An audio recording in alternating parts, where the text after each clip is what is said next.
నిత్య పూజలివివు నేరిచినను ప్రత్యక్షమైనట్టి పరమాత్మునికి నిత్య పూజలివివో.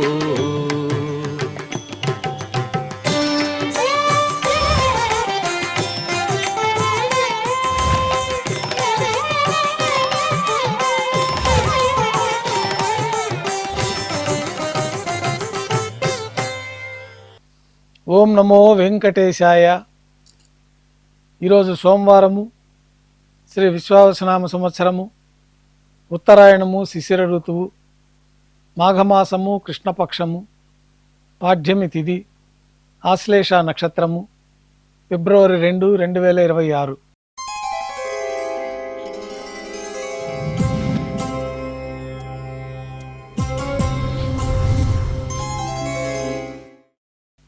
ప్రాతకాల నైవేద్యాల్లో భాగంగా అన్నప్రసాదాలు, పన్యారాలు నైవేద్యంగా సమర్పించి సాతుమర పూర్తయిన తర్వాత భక్తులని సర్వదర్శనానికి అనుమతిస్తారు.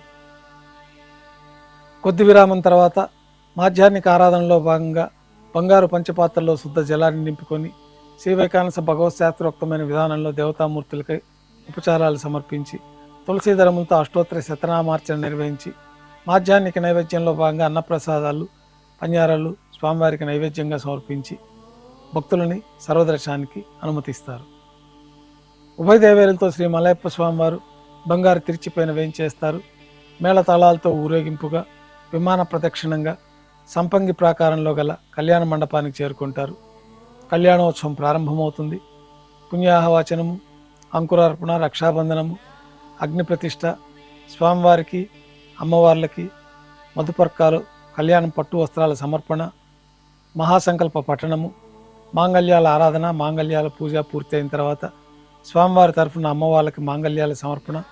ఈ సందర్భంగా స్వామివారికి అమ్మవార్లకి కర్పూర నీరాజనము, విశేషమైన హోమాలతో పూర్ణాహుతి పూర్తయిన తర్వాత మాలా పరివర్తనం అనే కార్యక్రమాన్ని నిర్వహించి ఉభయ దేవేరులను శ్రీవారి చెంతకు చేర్చి ఈ సందర్భంగా అక్షతారోపణం అనే వైదిక కార్యక్రమాన్ని నిర్వహించి నైవేద్యము, కర్పూర నీరాజనంతో కళ్యాణోత్సవం పూర్తి అవుతుంది. కళ్యాణోత్సవ భక్తుల దర్శనం అనంతరం ఉభయ దేవేలతో శ్రీ మలయప్ప స్వామివారు ధ్వజస్తంభం వద్ద గల అద్దాల మండపానికి చేరుకుంటారు. వేదపారాయణ నడుమ ఊంజల సేవ నిర్వహించి కర్పూర నీరాజనంతో ఊంజల సేవ పూర్తి అవుతుంది. ఉభయ దేవేలతో శ్రీ మలయప్ప స్వామివారు మేళతాళాలతో ఊరేగింపుగా ఆలయం వెలుపల కల వైభవోత్సవ మండపానికి చేరుకుంటారు. ఆర్జిత బ్రహ్మోత్సవంలో భాగంగా స్వర్ణ గరుడ వాహనంపైన శ్రీ మలయప్ప స్వామివారు వేంచేస్తారు. కర్పూర నీరాజనంతో గరుడ వాహన సేవ పూర్తి అవుతుంది. హనుమంత వాహనం పైన శ్రీ మలయప్ప స్వామివారు వేంచేస్తారు.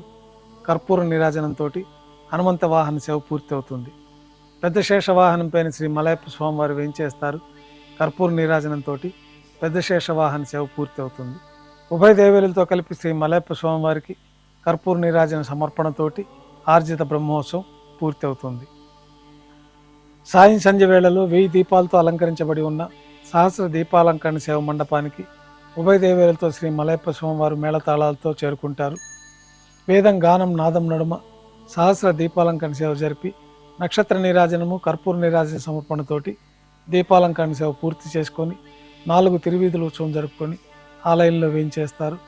ఆలయంలో నైవేద్యం పూర్తయిన తర్వాత గర్భాలయంలో వేయించేస్తారు. వెంటనే రాత్రి తోమాల సేవ ప్రారంభమవుతుంది. ఉదయం సమర్పించిన పుష్పమాలికలన్నీ చల్లింపు చేసుకొని గర్భాలయాన్ని శుద్ధి చేసుకొని బంగారు పంచపాత్రలో శుద్ధ తోయాన్ని నింపుకొని శ్రీవైకానస భగవత్శాస్త్రోక్తమైన విధానంలో దేవతామూర్తులందరికీ ఉపచారాలు సమర్పించి కొత్త పుష్పమాలికలతోటి మూలమూర్తికి, ఉత్సవమూర్తులకి అలంకరణ జరిపి చతుర్వేద మంత్రాలతో మంత్రపుష్పాన్ని సమర్పించి నక్షత్ర నీరాజనము, కర్పూర నీరాజన సమర్పణతోటి తోమాల సేవ పూర్తి అవుతుంది. తులసీ దళములతో అష్టోత్తర శతనామార్చన నిర్వహించిన తర్వాత రాత్రి నైవేద్యంలో భాగంగా అన్నప్రసాదాలు, పన్యారాలు, దోశ, ఘంటానాథం మధ్య శ్రీవారికి నైవేద్యంగా సమర్పించి తిరువీస నైవేద్యం పూర్తయిన తర్వాత భక్తులని సర్వదర్శనానికి అనుమతిస్తారు. కొద్ది విరామం తర్వాత ఏకాంత సేవలో భాగంగా రాత్రి సమర్పించిన పుష్పమాలికలన్నీ సల్లింపు చేసుకొని గర్భాలయాన్ని శుద్ధి చేసుకొని బంగారు పంచపాత్రలో బ్రహ్మ తిరువారాధన కోసమైన ప్రత్యేకమైన తీర్థాన్ని సమర్పించి ఏకాంత సేవలో భాగంగా కౌతుక బేరమైన శ్రీ భోగ శ్రీనివాసమూర్తి వారిని బంగారు పట్టు పాన్పు పైన వేంచేపు చేసుకొని ఈ సందర్భంగా దారోష్ణమైన గోక్షీరము, జీడిపప్పు, ద్రాక్ష, బాదం పప్పు, కలకండ కలిపిన మిశ్రమం, పండ్లు నైవేద్యంగా సమర్పించి కర్పూర నీరాజనంతో ఏకాంత సేవ పూర్తవుతుంది.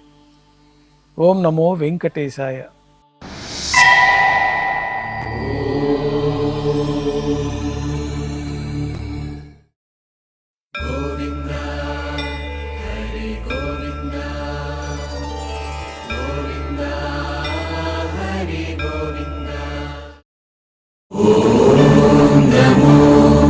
నారాయణాయ